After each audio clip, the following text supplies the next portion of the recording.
Welcome to परख education. दोस्तों, मैं डी के अंजावत आज आपको एफएसओ फूड सेफ्टी ऑफिसर के सिलेबस का डिटेल से एनालिसिस करूंगा।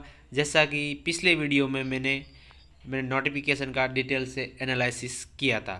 तो दोस्तों, सिलेबस डिस्कस करने से पहले मैं आपको एग्ज़ाम का पैटर्न बताता हूं। तो दोस्तों, इसमें टोटल 150 क्वेश्चन आएंगे और वो 150 मार्क्स के आएंगे। उसमें से 110 क्वेश्चन कंसर्न सब्जेक्ट से आएंगे। कंसर्न सब्जेक्ट का मतलब है जिस सब्जेक्ट से आपने डिग्री की है उससे 110 क्वेश्चन आएंगे। बाकी 40 क्वेश्चन आएंगे राजस्थान जीके से। तो टोटल 150 क्वेश्चन है, तो ये आ जाएंगे 150 मार्क्स के। इसमें नेगेटिव मार्किंग भी है, 1/3 नेगेटिव मार्किंग है। और अब मैं सिलेबस डिस्कस करूँगा। टोटल इसमें 14 यूनिट दी हुई है। 14 यूनिट में डिफरेंट डिफरेंट सब्जेक्ट है और उसमें डिफरेंट डिफरेंट यूनिट है। तो आपको एक एक करके आपको डिटेल से समझाता हूँ, वीडियो में बने रहे। सबसे पहले मैं बात करूँगा यूनिट नंबर फर्स्ट की। यूनिट फर्स्ट के अंतर्गत दिया गया है, इसमें बायोकेमिस्ट्री दी गई है। बायोकेमिस्ट्री दी गई है और उसके अंतर्गत इसमें टॉपिक है chemical bonds and forces, concept of pH and buffer, thermochemistry, chemical equilibrium, chemical kinetics, फिर aliphatic and aromatic hydrocarbon, concept of aromatics, method of preparation and chemical property of alcohol, phenol, aldehyde, ketone, carboxylic acid, nitro compound and amines. फिर दिया हुआ है different methods of purification, qualitative and quantitative analysis. फिर दिया हुआ solution concentration, term, liquid property, surface tension, viscosity and its application. फिर surface chemistry, absorption, homogeneous heterogeneous catalysis, colloids and suspension. Then मैं बात करूँगा सेकेंड यूनिट। सेकेंड यूनिट के अंतर्गत दिया गया है माइक्रोबायोलॉजी। माइक्रोबायोलॉजी दी हुई है, तो इसमें मैं डिस्कस करूँगा। तो इसमें type of microorganism with food, associate with food, their morphology and structure, factor affecting their growth, microbial standard, source of microorganism in food, some important food spoilers, microorganism fermentation, definition and types microorganism used in food fermentation. Then इसके बाद में dairy fermentation, fermented food types, methods, manufacture, vinegar, soya sauce, beer, wine and traditional Indian foods. अब बात करूंगा दोस्तों तीसरे unit की। तीसरे यूनिट में दिया गया है बायोकेमिस्ट्री का सेकंड टॉपिक और दिया गया है इसके अंतर्गत carbohydrate, protein, lipids and nucleic acid वगैरह दिया हुआ है। देन उसके बाद में एंजाइम का दिया हुआ है। एंजाइम का क्लासिफिकेशन क्या है, काइनेटिक्स क्या है, factor controlling enzyme activities, enzyme use during food processing, modification of food by endogenous enzyme. Then अगला टॉपिक है vitamins, minerals and their function in human body, plant alkaloids and their uses, animal and plant toxin substance and their metabolism, pesticide, metals, food additive। बात करूंगा unit number 4 की।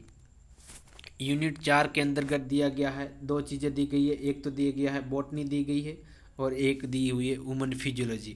Botany के अंतर्गत इसमें दिया गया है 5 किंगडम सिस्टम दिया गया है, यूकैरियोटिक और प्रोकैरियोटिक सेल दिया गया है।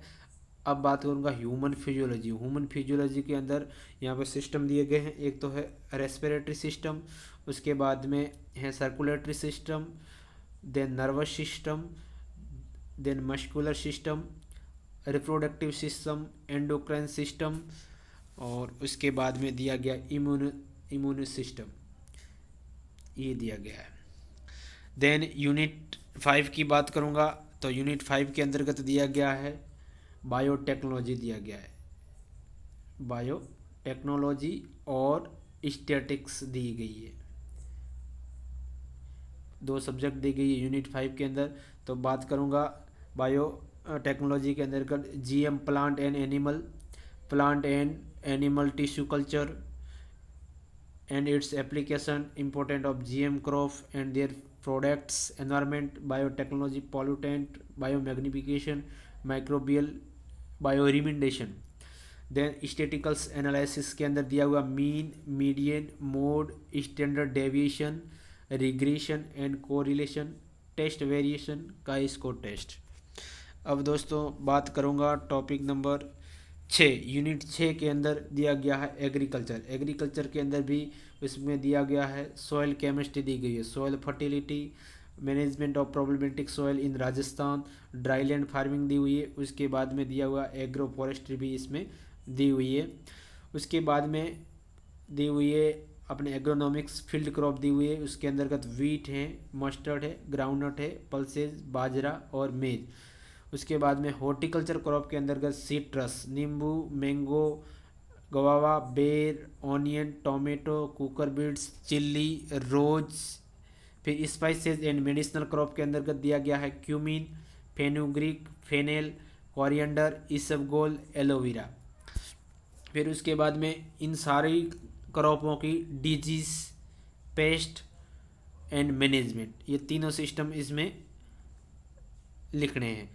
फिर importance of agriculture marketing, general awareness about seed science and crop physiology. Crop physiology और सीड साइंस का जनरल बेसिक चीज़ें क्या हैं उसके बारे में डिस्कस करना है। फिर यूनिट 7 की मैं बात करूंगा तो उसके अंतर्गत आएगा important of live stock in economics of Rajasthan, fundamental of live stock and poultry production, then artificial insemination and pigment animal management, laboratory diagnosis, important disease of livestock and their management, present status of milk and milk product, milk production and quality of milk processing and packaging, dairy equipment and utility, and last topic है introduction to livestock product. मतलब इसमें पूरा animal husbandry के बारे में discuss किया गया है और डेयरी साइंस भी इसने दी गई है। अब मैं बात करूंगा दोस्तों यूनिट नंबर 8 की। यूनिट 8 के अंतर्गत दिया गया है food technology. Food technology Rajasthan में और इंडिया में क्या क्या प्रेजेंट स्टेटस है उसके बारे में बताया गया है। और देन उसके बाद में मेथड्स क्या क्या है फूड प्रिजर्वेशन की और फूड प्रोसेसिंग की। देन उसके बाद में important of post harvesting technology भी दी गई है और फ्रूट और वेजिटेबल की पोस्ट हार्वेस्टिंग टेक्नोलॉजी क्या है। फिर उसके बाद में बताया गया है प्रोसेसिंग प्रोडक्ट कौन कौन से हैं उसके बारे में बताया गया, जैसे स्क्वाश है, जेली है, सॉस है, पिकल्स है।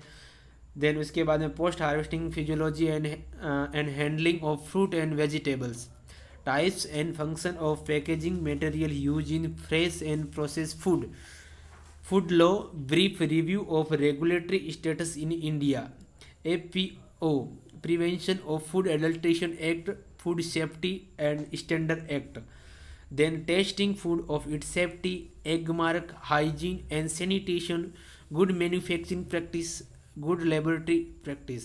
मतलब टोटल इस यूनिट के अंतर्गत दिया गया है फूड टेक्नोलॉजी के बारे में बताया गया। अब मैं बात करूंगा टॉपिक नंबर 9 के अंतर्गत दिया गया राजस्थान की प्री एंड अर्ली हिस्ट्री दिया गया है। इसके बाद में age of Rajput, major dynasty of Rajasthan and the achievement of prominent rulers, then emergence of modern Rajasthan, factor of social political awareness of 19th century। मतलब इसके अंतर्गत पूरी हिस्ट्री दी गई राजस्थान की, प्री और post history and modern history, तीनों history बताई गई यूनिट 9 के अंतर्गत। अब मैं दोस्तों बात करूंगा यूनिट नंबर 10 के अंतर्गत दिया गया है राजस्थान की आर्ट एंड कल्चर के अंतर्गत दिया गया फोर्ट, किले, टेम्पल्स ऑफ राजस्थान। देन उसके बाद में traditional of Rajasthan, various schools of painting of Rajasthan, performing art of Rajasthan, folk music, musical instrument of Rajasthan, folk dance and folk drama of Rajasthan. ये 10 यूनिट के अंतर्गत दिया गया है आर्ट एंड कल्चर।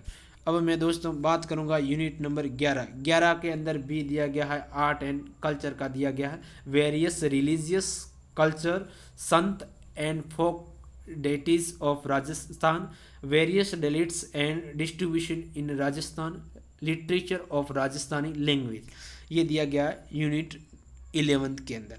अब यूनिट 12 के अंदर मैं बात करूंगा तो इसके अंतर्गत दिया गया है राजस्थान की जियोग्राफी दिया गया है, ठीक है ना। तो इसमें जियोग्राफी के अंतर्गत माउंटेन है, प्लेटू है, प्लेन है, डेजर्ट है, मेजर रिवर कौन कौन सी है, लेक मतलब झीलें कौन कौन सी है, then climate, agro climatic region कौन कौन से राजस्थान में, पूरा इसमें जियोग्राफी बताई गई। अब यूनिट में 13 की बात करूँगा तो इसके अंतर्गत दी गई है राजस्थान की इकोनॉमिक्स क्या क्या है उसके बारे में बताया गया है। ठीक है, अब मैं यूनिट नंबर लास्ट मतलब 14वीं यूनिट का डिस्कस करूँगा। तो उसके अंतर्गत दिया हुआ है करंट अफेयर। एक तो राजस्थान की करंट अफेयर क्या है, नेशनल और इंटरनेशनल मतलब राष्ट्र की और अंतर्राष्ट्रीय की करंट अफेयर क्या है उसके बारे में बताया गया है। और नेशनल एंड इंटरनेशनल ऑर्गेनाइजेशन, राष्ट्रीय और अंतर्राष्ट्रीय ऑर्गेनाइजेशन कौन कौन से हैं, जैसे BIS, bureau of standard act, then ICMR, then ICR, council of social welfare, APEDA, export inspection council, and FAO, WHO, ISO and WTO। दोस्तों ये टोटल 14 यूनिट है। थैंक यू दोस्तों।